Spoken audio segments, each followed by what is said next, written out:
गांव के कोने में एक छोटी सी झोपड़ी थी। उसमें रहती थी सरला। सरला की जिंदगी दर्द का दूसरा नाम थी।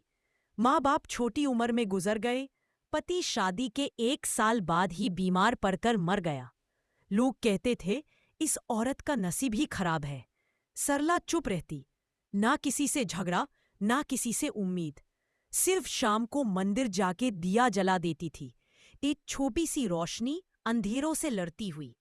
एक दिन गांव में एक बाबा आए।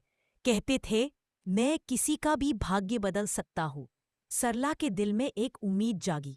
वो बाबा के पास गई और बोली, बाबा मेरा नसीब बदल दीजिए, मैं बस सुकून चाहती हूँ।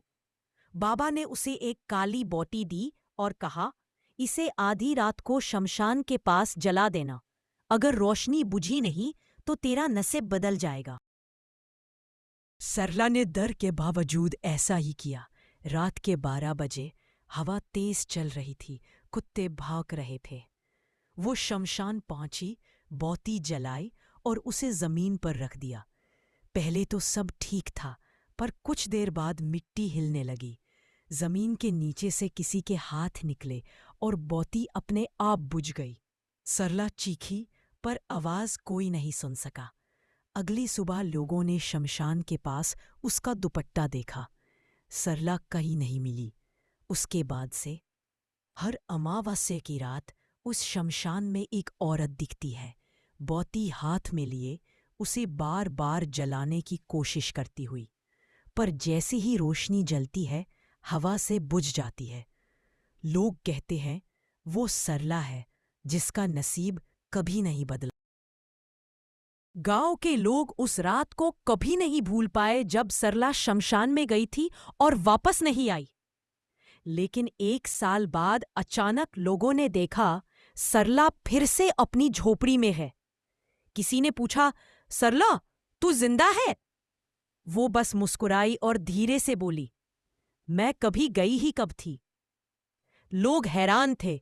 उसके चेहरे पर वही नरमी थी, पर आंखों में एक अजीब सा सुकून और अंधेरा था। वो दिन वे सबके साथ बात करती, पर रात होते ही उसके घर से काली धुआं और जाली हुई मिट्टी की बदबू आती। एक रात गांव का एक जवान रमेश क्यूरियोसिटी में उसके घर चला गया। अंदर अंधेरा था, सिर्फ एक दिया जल रहा था। उसने देखा सरला जमीन पर बैठी थी, हाथ में वही काली बोटी थी। रमेश ने पूछा, ये बोटी अब तक तेरे पास है? सरला धीरे से बोली, इसे ही तो मैं जिंदा हूं। फिर उसने बोटी को फिर से जला दिया और बोटी के रोशनी के साथ सरला का चेहरा बदलने लगा। आंखें काली पड़ गईं, आवाज गरज उठी, मैं सरला नहीं, मैं वो नसीब हूं जिसे किसी ने कभी नहीं तोड़ पाया। रमेश भागता हुआ बाहर गया, पर उसके पीछे सरला की हंसी गूंज रही थी। अगले दिन गांव वाले आए तो झोपड़ी खाली थी, सिर्फ बोटी जल रही थी, लेकिन उसकी रोशनी लाल थी। तब से हर साल जब कोई नई मुसीबत गांव में आती रहे, लोग कहते हैं सरला वापस आई है अपना नसीब वसूलने।